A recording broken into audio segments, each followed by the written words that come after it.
My fear is not about the United States potentially invading another country. Although I'm always worried about sending our troops into harm's way for a number of different reasons and the potential foreign policy implications that come along with that.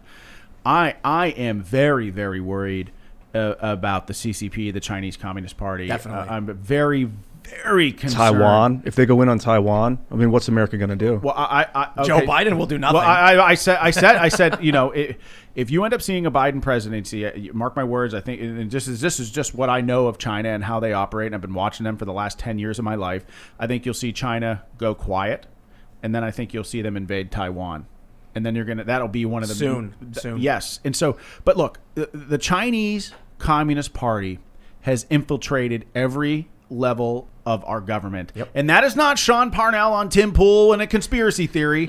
This is what a Chinese professor said at a Chinese presentation, said that we've got people at every level of the Chinese Communist Party. He even brought up paying Hunter Biden and the Biden family. Couple weeks later, you have Eric Swalwell come out with Fang Fang being compromised by a Chinese spy. You had a Chinese spy driving around Dianne Feinstein for 20 years. Now get this, and no one's talked about this. I'm going to talk about it on your show for the first time. A high-level Chinese diplomat met with the Allegheny County executive Rich Fitzgerald in August of 2019.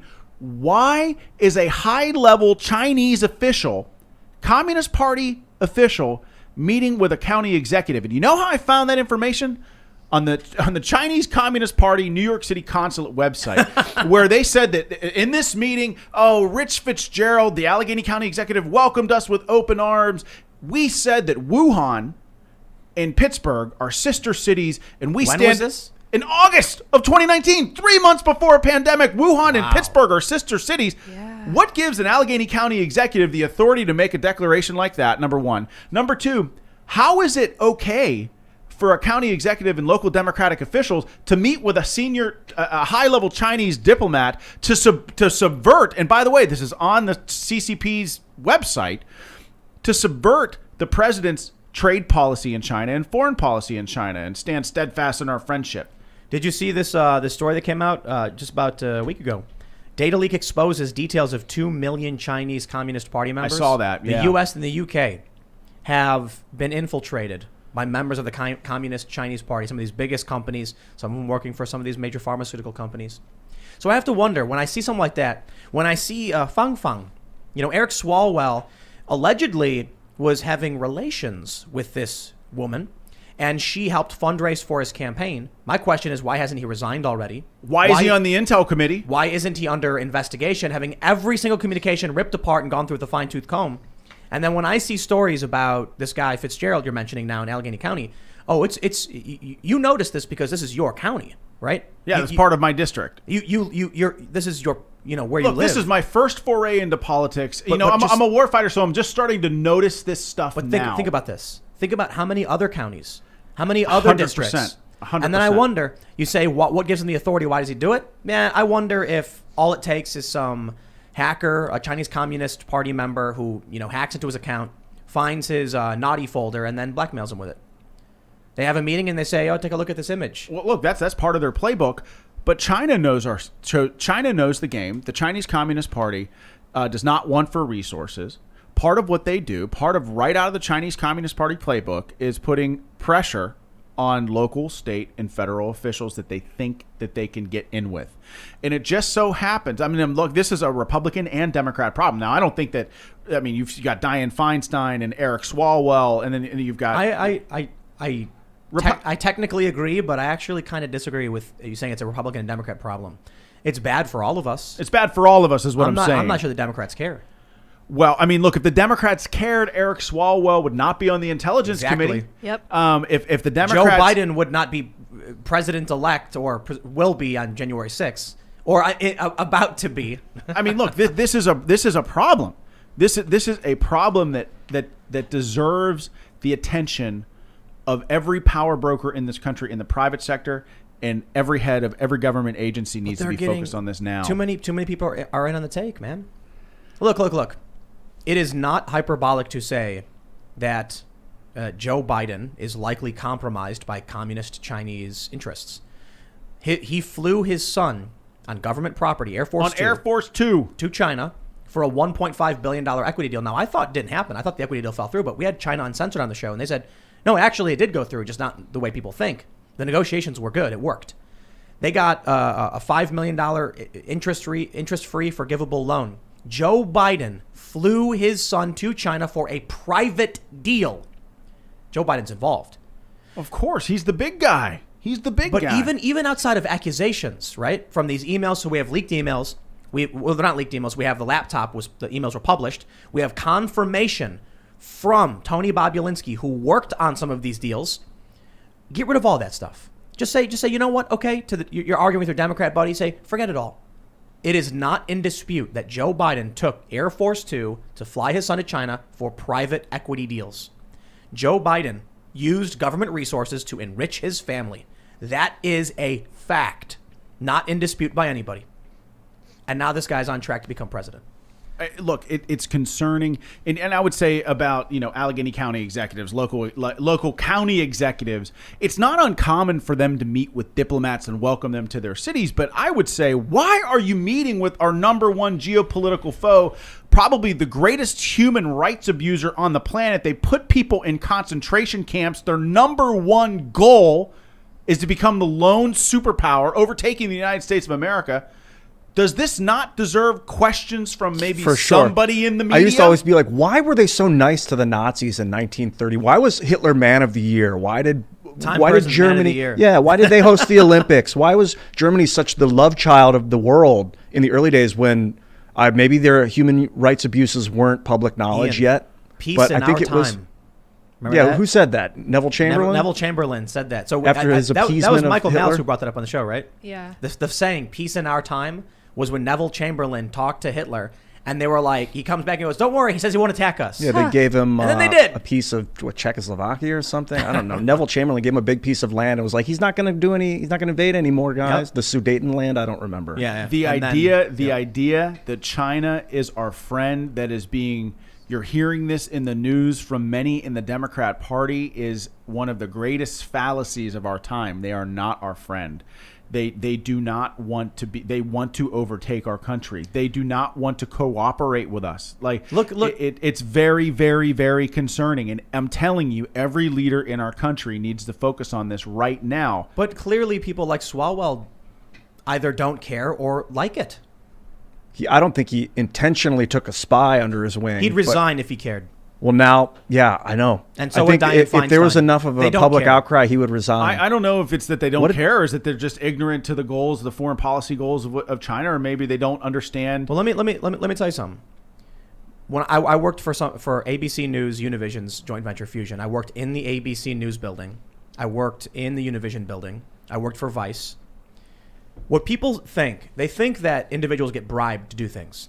They think that, like, I would go to you and say, hey, I want you to, steal Ian's glasses. Here's $10. Well, that's not how bribes work. That's not how the media works. And that's not how political manipulation works. Here's how it works. If you run a company and you want it to be a woke, progressive, or a conservative company, you don't hire a journalist and then say, I'll give you extra money to lie and make fake news. You seek out those who lie and make fake news and say, want a job?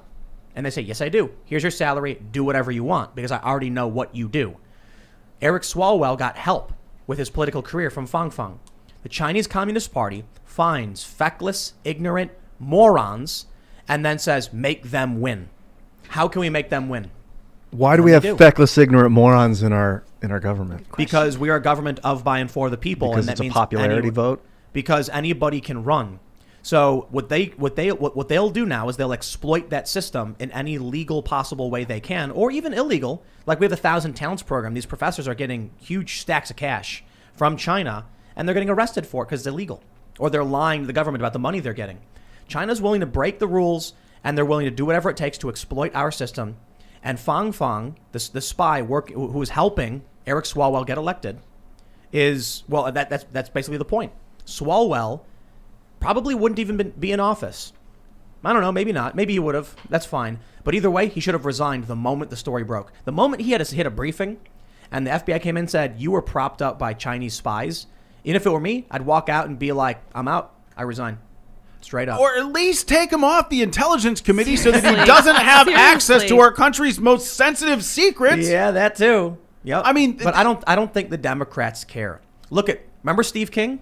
Remember what happened to him when he tweeted about white nationalism? Yes. He got booted off everything. Every committee. And then he lost the primary. Yes. Because the Republican Party said, we don't want to associate with you and what you're saying, so we want someone else. That was the Republican Party, because the Republicans, for all of their faults, are still substantially better than Democrats in many ways. I think both parties are full of crony establishment garbage, but you still have a decent amount of people in the Republican Party who are willing to say, agree with you. They're willing to do something about it. I mean, obviously, I'm a Republican, but yes, I totally agree with you. But again, it's just, look at Ilhan Omar comes out and says all that stuff about, Jews in Israel.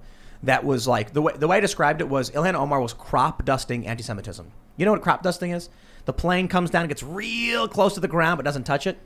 The things Ilhan Omar said weren't overtly anti-Semitic, but people were like, you're reading into it. But hold on, you said 3 things. It's like, if you said one thing, we'd be like, oh, that's weird. Second time, we go, it's kind of weird. Third time, it's like, okay, that's on purpose, right?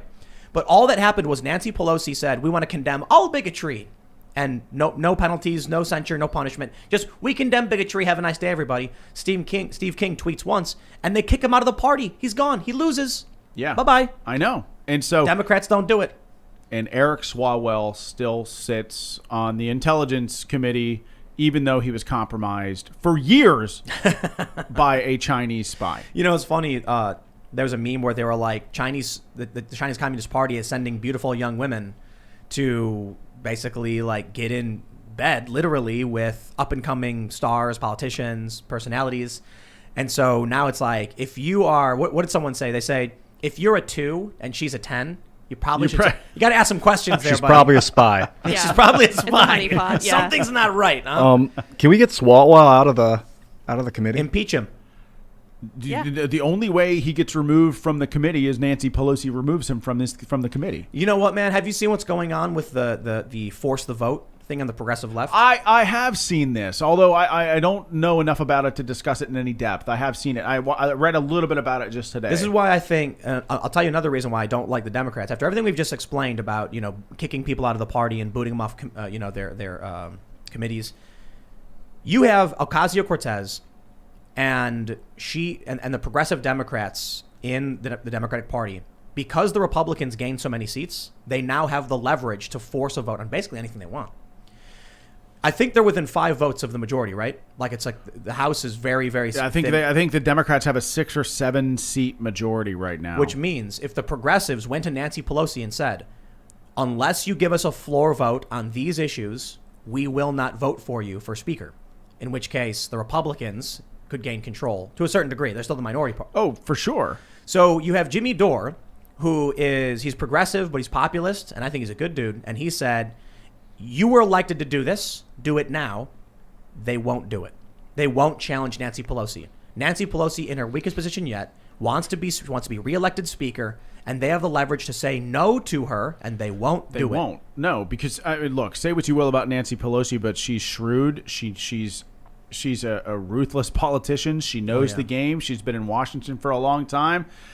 She's got a lot of money.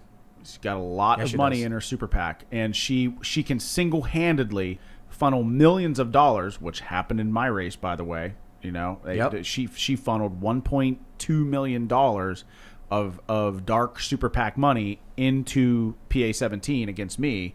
I would argue that it didn't work. Maybe it worked enough. Did the mail-in voting work? No. Well, the mail-in voting worked real well for the Democrats. That's what I mean. Yeah. Thanks for checking out this clip from the Timcast IRL podcast. We do the show live Monday through Friday at 8 p.m., so come back to check us out when we go live. Don't forget to subscribe, hit the like button, hit the notification bell, and we are also available on all podcast platforms for free if you want to listen to us there. Thanks for hanging out, and we will see you all next time.